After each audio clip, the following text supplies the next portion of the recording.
नमस्कार आप सभी को। बिहार राज्य विशेष के इस सेशन में स्वागत करता हूं मैं आप सभी का। और कल हमने जो अध्ययन किया था, कल हमने ब्रिटिश कंपनी द्वारा भारत विजय की शुरुआत की थी और इसके अंतर्गत हमने बंगाल के बारे में देखा था। बंगाल के बाद फिर हमने मैसूर के बारे में देखा था। मैसूर के बाद फिर हमने मराठों के बारे में देखा था और मराठों के बाद फिर हमने जो देखा था वो सिंध देखने वाले थे, लेकिन क्योंकि तकनीकी कारणों के कारण वहाँ पे वीडियो क्लोज हो गया था तो उसके आगे मैं जारी नहीं रख सका था। तो उसके आगे आज के इस सेशन में हम प्रारंभ करते हैं और सिंध से अपनी चर्चा प्रारंभ करते हैं। सिंध की जब बात आती है तो सबसे पहले बात आती है गवर्नर जनरल ऑकलैंड की। गवर्नर जनरल ऑकलैंड की बात आती है क्योंकि गवर्नर जनरल ऑकलैंड ने सिंध के प्रति आक्रामक नीति अपनाई थी और रणजीत सिंह के आक्रमण का भय दिखाकर अप्रैल 1838 ईस्वी में सिंध के जो अमीर थे उनको एक संधि करने के लिए बाध्य किया था, जिसके अनुसार अमीर लगभग जो अमीर थे वहाँ के वो सभी अंग्रेज़ों के संरक्षण में आ गए थे। जून की बात आती है, जून 1838 की बात आती है जब अफगान मसले को हल करने के लिए अंग्रेज रणजीत सिंह और अफगानिस्तान से जो निर्वासित थे जिनका नाम था शाह सूजा के मध्य एक त्रिदलीय संधि हुई थी। और इस त्रिदलीय संधि की बात करें शाह सूजा, रणजीत सिंह और अंग्रेज़ों के बीच, इसके अनुसार यदि बात करें तो सबसे पहला क्या हुआ था, शाह सूजा जो शासक था शाह सूजा, इसने सिंध पर अपनी सर्वश्रेष्ठता जो थी उसका त्याग कर दिया था, जिसके बदले में अंग्रेज़ों ने उसको काबुल के तख्त पर, याद रखना अंग्रेज़ों ने उसको काबुल के तख्त पर आसीन करने का वादा किया था। दूसरा क्या देखने को मिला कि रणजीत सिंह ने अमीरों से अपने विवादों में अंग्रेज़ों की जो मध्यस्थता थी उसको स्वीकार कर ली थी। अमीरों से जो विवाद था, सिंध के अमीरों से यदि कोई विवाद होता है तो उसकी मध्यस्थता अंग्रेज करेंगे, इसको रणजीत सिंह ने स्वीकार कर लिया था। फिर आगे देखने को मिलता है कि 1842 ईस्वी में लॉर्ड ऑकलैंड के स्थान पे लॉर्ड एलन बरो आते हैं। कौन आता है? लॉर्ड एलन बरो आते हैं। और जब लॉर्ड एलन बरो आते हैं तो गवर्नर जनरल के रूप में जब ये भारत आए तो इसी वर्ष सिंध के दरबार में मेजर आउटरम के स्थान पे नेपियर ब्रिटिश रेजिमेंट बना। मतलब दो बदलाव हुए, एक तो लॉर्ड ऑकलैंड के स्थान पे लॉर्ड एलन बरो, दूसरा गवर्नर जनरल के रूप में ये आ गए, और दूसरा सिंध के दरबार में मेजर आउटरम के स्थान पे नेपियर आ गए। कौन आ गया? नेपियर आ गए। ये ब्रिटिश रेजिडेंट यहाँ पे बने। और 1843 ईस्वी में नेपियर ने बलूचियों को मियानी और दाबों को युद्ध में पराजित किया। दो युद्ध में पराजित किया, एक था जिसका नाम था मिलानी और दूसरे युद्ध का नाम था दाबो। इन दोनों युद्धों में नेपियर ने इनको परास्त किया और आपको देखने को मिलता है कि 1843 ईस्वी में नेपियर ने सिंध को अंग्रेजी राज्य का हिस्सा बना लिया। नेपियर ने अपने इस कृत्य के बाद लिखा कि हमें सिंध को जीतने का कोई अधिकार नहीं है, फिर भी हम ऐसा करेंगे, ऐसा करना हमारे लिए लाभप्रद है, उपयोगी है और मानवतापूर्ण निजता होगी। तो आपको ये फैक्ट याद रखना है कि जब तक लॉर्ड ऑकलैंड थे तब तक सिंध स्वतंत्र था। लॉर्ड एलन बरो जब आते हैं और लॉर्ड एलन बरो के साथ सिंध के दरबार में जब मेजर आउटरम आते हैं, मेजर आउटरम के स्थान पे नेपियर आते हैं, तो यहीं पे बदलाव का दौर शुरू हुआ और इनकी महत्वाकांक्षी नीतियों के चलते मिलानी और दाबों का दो युद्ध हुआ और इन दोनों युद्धों में बलूचियों को अंग्रेज़ों ने परास्त किया और उसके बाद सिंध को अपने राज्य में मिला लिया। तो इतना फैक्ट आपको पता होना चाहिए। इसके बाद बात आती है पंजाब की। इसकी बात आती है पंजाब की। पंजाब की बात जब हम करते हैं तो आप जानते हैं मुगलों के प्रभाव में कमी आने के बाद अहमद शाह अब्दाली के आक्रमणों के कारण जो पंजाब क्षेत्र था वहाँ पे अराजकता का माहौल था। ठीक है, इन परिस्थितियों में पंजाब में जो सिख मिसल थे, याद रखिएगा, सिख मिसलों का उदय हुआ और इन सिख मिसलों की जो संख्या थी वो थी 12। इन्हीं 12 में से एक मिसल थी जिसका नाम था सुकर चकिया। क्या नाम था? सुकर चकिया। और जो सुकर चकिया मिसल थी इसके प्रमुख थे रणजीत सिंह। इसी से रणजीत सिंह का संबंध है। अब बात आती है रणजीत सिंह की।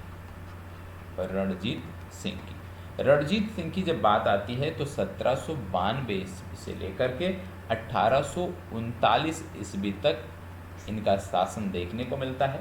रणजीत सिंह का जन्म 1780 ईस्वी में सुकर चकिया मिसल के प्रमुख महासिंह के घर हुआ था। किसके घर हुआ था? महासिंह के घर हुआ था। अल्प आयु में महासिंह की हो जाती है मृत्यु और उसके कारण सुकर चकिया मिशन के प्रमुख हो जाते हैं रणजीत सिंह। 1799 ईस्वी में रणजीत सिंह ने लाहौर याद रखिएगा 1709 ईस्वी में रणजीत सिंह ने लाहौर और 1805 ईस्वी में अमृतसर, इन दोनों को अपने राज्य में मिला दिया। 1799 में लाहौर और 1805 में जो है अमृतसर को इन्होंने अपने राज्य में मिला लिया और पंजाब की धार्मिक राजधानी के रूप में अमृतसर को आगे बढ़ाया और राजनैतिक राजधानी के रूप में लाहौर को आगे बढ़ाया। अमृतसर की संधि होती है 25 अप्रैल 1809 को। किसके बीच? मेटकॉफ चाल, मेटकॉफ याद रखना है, मेटकॉफ और रणजीत सिंह के बीच। इसके प्रावधान क्या थे कि सतलुज नदी जो था, मान लो ये सतलुज नदी है तो दोनों पक्षों की सीमा मान लिया गया इसको। सतलुज के जो पूर्वी हिस्से थे, मान लो इस तरह से सतलुज नदी थी तो इसके जो पूर्वी हिस्से थे इस पे अंग्रेजों का कब्जा स्वीकार कर लिया गया और लुधियाना में अंग्रेज सेना रखने की सहमति बन गई। रणजीत सिंह ने अफगान के एक अमीर थे जिनका नाम था शाह सूजा, इसने कश्मीर को 1813 ईस्वी में अपने संरक्षण में ले लिया। शाह सूजा ने कोहनूर हीरा भी रणजीत सिंह को भेंट किया था और रणजीत सिंह ने 1818 ईस्वी में मुल्तान पर विजय प्राप्त की और पेशावर को 1834 ईस्वी में सिख राज का अंग बना लिया। 1839 ईस्वी में इनकी हो जाती है मृत्यु और इनके मृत्यु के बाद इनका पुत्र था जिसका नाम था खड़ग सिंह। क्या नाम था? खड़ग सिंह और शेर सिंह। ये क्रमशः गद्दी पर आसीन होते हैं परंतु इनकी भी जल्द ही मृत्यु हो जाती है। 1843 ईस्वी की बात आती है जब राजमाता जिंदन के संरक्षण में महाराजा रणजीत सिंह के अल्प वयस्क पुत्र जिनका नाम था दिलीप सिंह, इनका राज्यारोहण किया जाता है। दिलीप सिंह के शासनकाल में ही प्रथम आंग्ल सिख युद्ध हुआ था। तो ये आपको याद रखने की जरूरत है। यहाँ पे विशेष रूप से पंजाब में सिर्फ और सिर्फ रणजीत सिंह के बारे में पूछा जाता है तो इनके प्रशासन के बारे में थोड़ी जानकारी आपको होनी चाहिए। जैसे रणजीत सिंह ने ब्रिटिश एवं फ्रांसीसी सैन्य व्यवस्था के आधार पर एक कुशल, सुप्रशिक्षित और सुसंगठित सेना का गठन किया था। रणजीत सिंह ने विभिन्न सिख मिसलों को संगठित करने के उद्देश्य से सरकार ए खालसा नाम दिया था तथा अपने द्वारा चलाए गए सिक्कों को नानक शाही सिक्के का नाम दिया और कारदार नामक, याद रखिएगा, कारदार नामक अधिकारी राजस्व संग्रहकर्ता, खजांची और लेखाकार का कार्य करता था। तो यदि पूछ लिया जाए रणजीत सिंह के समय में कारदार पद से संबंधित कौन है तो आप बताएंगे राजस्व संग्रहकर्ता, खजांची और लेखाकार का ये कार्य करता था। रणजीत सिंह के सर्वाधिक विश्वसनीय मंत्री में जिनका नाम आता है उनका नाम है हरि सिंह नलवा, ठीक है। दीनानाथ ये वित्त मंत्री थे और फकीर अजमुद्दीन ये विदेश मंत्री थे, ठीक है। इनका भी नाम याद रख लीजिएगा, फकीर अजीमुद्दीन कौन थे? विदेश मंत्री थे। सैन्य प्रशासन दो भागों में विभाजित था। जो सैन्य प्रशासन था ये दो भागों में विभाजित था और दो भागों में कौन कौन? फौज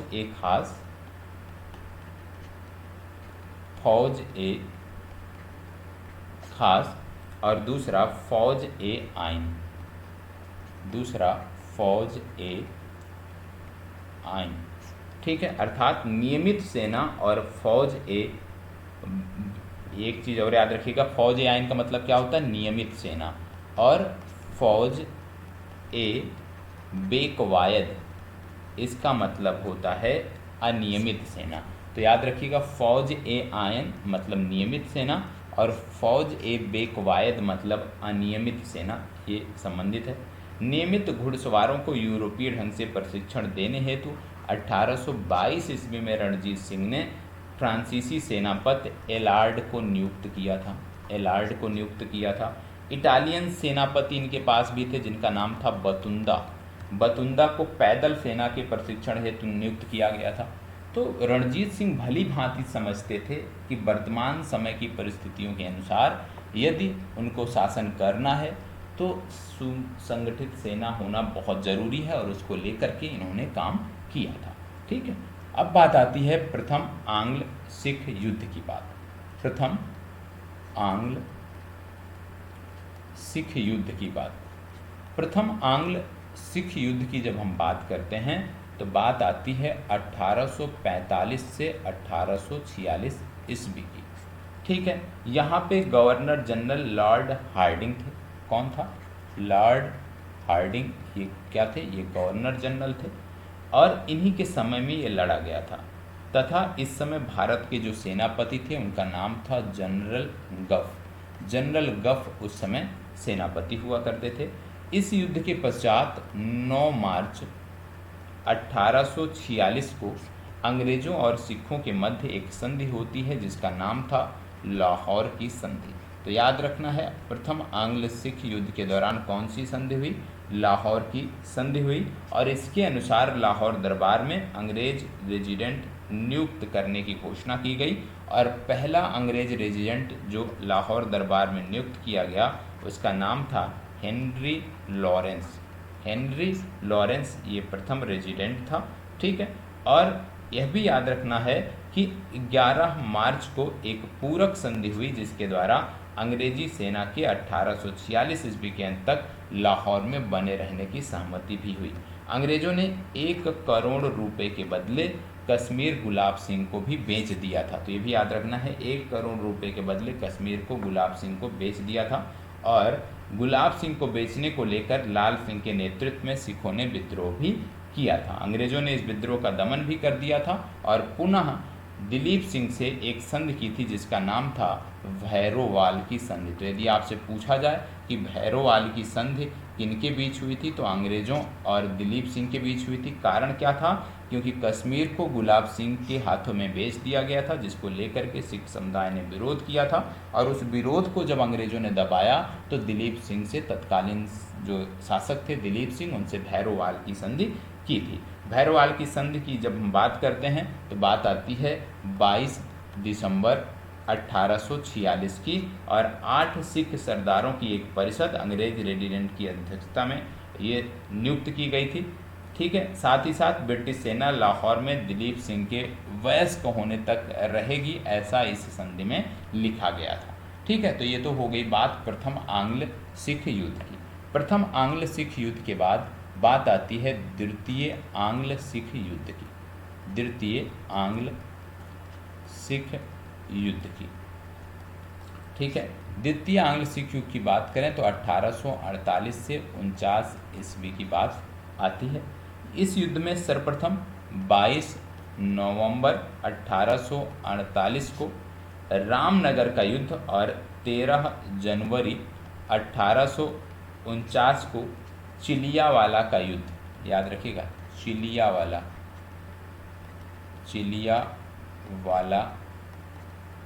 का युद्ध जनरल गफ तथा शेर सिंह के बीच हुआ था।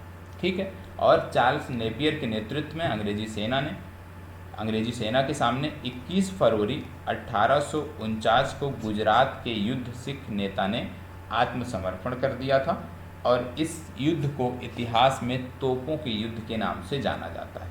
और इसी में आपको देखने को मिलता है कि दिलीप सिंह से कोहिनूर हीरा शाही ब्रिटिश राज मुकुट में लगा दिया गया। मतलब यदि आपसे पूछ लिया जाए कि किस युद्ध के बाद या किस युद्ध के परिणाम स्वरूप दिलीप सिंह से कोहिनूर हीरा छीना गया, तो आप बताएंगे द्वितीय आंग्ल सिख युद्ध के परिणाम स्वरूप दिलीप सिंह से कोहिनूर हीरा लेकर के शाही ब्रिटिश राज मुकुट में लगा दिया गया। ठीक है, चलिए आगे बढ़ते हैं और अगली बात आती है अवध की। अगली बात आती है अवध की। जब हम अवध की बात करते हैं, आप जानते हैं अवध के स्वतंत्र राज्य का जो संस्थापक था उसका नाम था सआदत खां। क्या नाम था? सआदत खां या बुरहान उल मुल्क। 1722 ईस्वी में अवध का ये सूबेदार बना और 1723 ईस्वी में सआदत खां ने अवध में नया राजस्व बंदोबस्त लागू किया और फैजाबाद को अपनी राजधानी बनाया। इसको फैजाबाद को अपनी राजधानी बनाया। सआदत खां की मृत्यु के बाद इनके भतीजे थे जिनका नाम था सफदरजंग। सफदरजंग अवध का नवाब नियुक्त किया गया और 1748 ईस्वी में सम्राट मोहम्मद शाह ने उसे अपना वजीर नियुक्त किया और इसके साथ ही इलाहाबाद का जो प्रांत था वो इसको दे दिया। सफदरजंग का पुत्र शुजाउद्दौला गद्दी पर बैठा। उसने पानीपत के युद्ध में अब्दाली और बक्सर के युद्ध में मीर कासिम का साथ दिया और उसने 1773 ईस्वी में बनारस की संधि भी वारेन हेस्टिंग्स के साथ की थी। शुजाउद्दौला के बाद आसफुद्दौला शासक बने। उसने अपनी राजधानी को फैजाबाद से लखनऊ स्थानांतरित किया और वारेन हेस्टिंग्स से इसने भी फैजाबाद की संधि की। शहादत अली खां की यदि हम बात करें तो याद रखना है कि शहादत अली खां ने 1801 ईस्वी में बेलेजली से सहायक संधि स्वीकार की थी और 1819 में इसे राजा की उपाधि दी गई थी। अवध के अंतिम नवाब की जब बात आती है तो बात आती है नवाब वाजिद अली शाह की। वाजिद अली शाह की, जो कि 1847 से लेकर 56 ईस्वी तक ये शासक थे और 1854 में आउटरम की रिपोर्ट के आधार पर लॉर्ड डलहौजी ने कुशासन का आरोप लगाकर अवध को अंग्रेजी साम्राज्य के अंतर्गत मिला लिया था और अली शाह को कलकत्ता में नज़रबंद कर दिया गया था। तो इतने फैक्ट हैं, अवध में बहुत ज़्यादा कुछ था नहीं। ठीक है, ज़्यादातर जो फैक्ट हैं वो मराठा, ठीक है, मैसूर, सिख, इन सब में देखने को मिलते हैं। अब कुछ फैक्ट मैं आपको बता देता हूँ जितना अभी हमने अध्ययन किया है। जैसे 1757 ईस्वी में कलकत्ता को जीतने के बाद सिराजुद्दौला ने, उसका नाम क्या रखा था सिराजुद्दौला ने? याद रखिएगा, अलीनगर। पहला प्रश्न यही पूछा जा सकता है कि 1757 में कलकत्ता को जीतने के बाद सिराजुद्दौला ने उसका क्या नाम रखा, तो आप बताएंगे अलीनगर। यदि आपसे पूछ लिया जाए मुर्शिदाबाद में मीर जाफर को कर्नल क्लाइव का गीदड़ कहा जाता था, ये भी याद रखिएगा। पूछ लिया जाए कि कर्नल क्लाइव का गीदड़ किसे कहा जाता था, तो आपको बताना है मीर जाफर। मीर जाफर को मुर्शिदाबाद में कर्नल क्लाइव का गीदड़ कहा जाता था। मीर जाफर के काल में अंग्रेजों ने बाटो और राज्य करों की नीति को जन्म देते हुए एक गुट को दूसरे गुट से लड़ाने का जो कॉन्सेप्ट था उसको लेकर के आए। और यह भी याद रखना है कि एक लेखक थे जिनका नाम था P.I. रॉबर्ट्स ने बक्सर के युद्ध के बारे में कहा कि प्लासी की अपेक्षा, क्या कहा? प्लासी की अपेक्षा बक्सर को भारत में अंग्रेजी प्रभुता की जन्मभूमि मानना कहीं अधिक उपयुक्त है। टीपू को क्या कहा जाता था? शेर-ए-मैसूर, याद रखिएगा, शेर-ए-मैसूर के नाम से टीपू को जाना जाता था। टीपू सुल्तान की तलवार पर रत्न जड़ित बाग बना हुआ था, जिससे यह इनकी जो तलवार थी वो 21 करोड़ रुपए में नीलाम हुई थी, ये भी याद रखना है। ठीक है, इसके साथ साथ यदि आपसे पूछ लिया जाए कि औरंगजेब द्वारा भारत से किस अंग्रेज गवर्नर को बाहर किया गया था, तो उनका नाम था सर जॉन चाइल्ड। ये भी याद रखिएगा, सर जॉन चाइल्ड को औरंगजेब ने भारत से बाहर निष्कासित किया था। ठीक है, इसके साथ साथ यदि आपसे पूछ लिया जाए कि फौज एक खास को संसार की सबसे सुंदर फौज किसने कहा था, तो लॉर्ड ऑकलैंड ने फौज एक खास जो कि महाराजा रणजीत सिंह की फ़ौज थी उसको सबसे सुंदर फौज कहा था। तो इतना फैक्ट आपको पता होना चाहिए। जैसे अब इससे प्रश्न क्या पूछे जा सकते हैं। पहला प्रश्न पूछा जाता है, इसका सबको जवाब देना है। 10 सेकंड का समय मैं यहाँ पे आपको दे रहा हूँ। पहला पूछा जाएगा कि द्वैध शासन का जनक, द्वैध शासन का जनक, कल के सेशन में इसको देखा होगा। तो द्वैध शासन का जनक कौन है? तो याद रखिएगा, रट जाइएगा, सर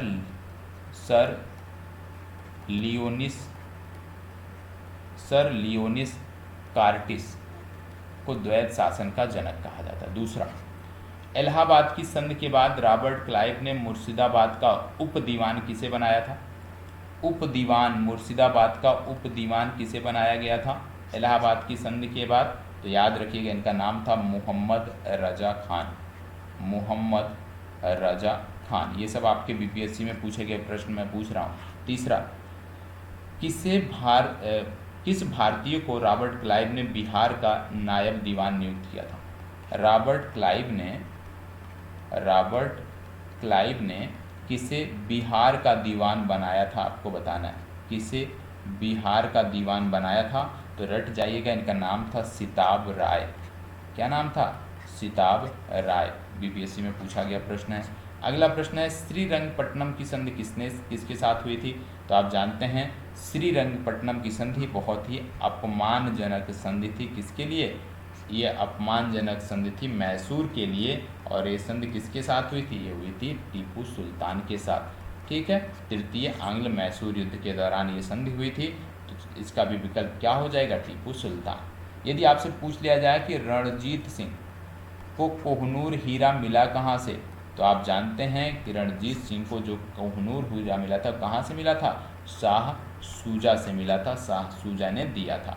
ठीक है, यदि आपसे पूछ लिया जाए कि कौन सा स्थान टीपू सुल्तान की राजधानी के रूप में प्रसिद्ध था, तो आप बताएंगे श्रीरंगपट्टनम को टीपू सुल्तान की राजधानी कहा जाता था। तो ये फैक्ट थे जो आपके यहाँ पूछे गए हैं, और जितना आपने अध्ययन किया है निश्चित तौर पे उसके आधार पे आप इन चीज़ों को हल कर सकते हैं। अब कल के सेशन में, नेक्स्ट सेशन में जो हम देखेंगे वो हम देखेंगे ब्रिटिश साम्राज्यवादी नीति।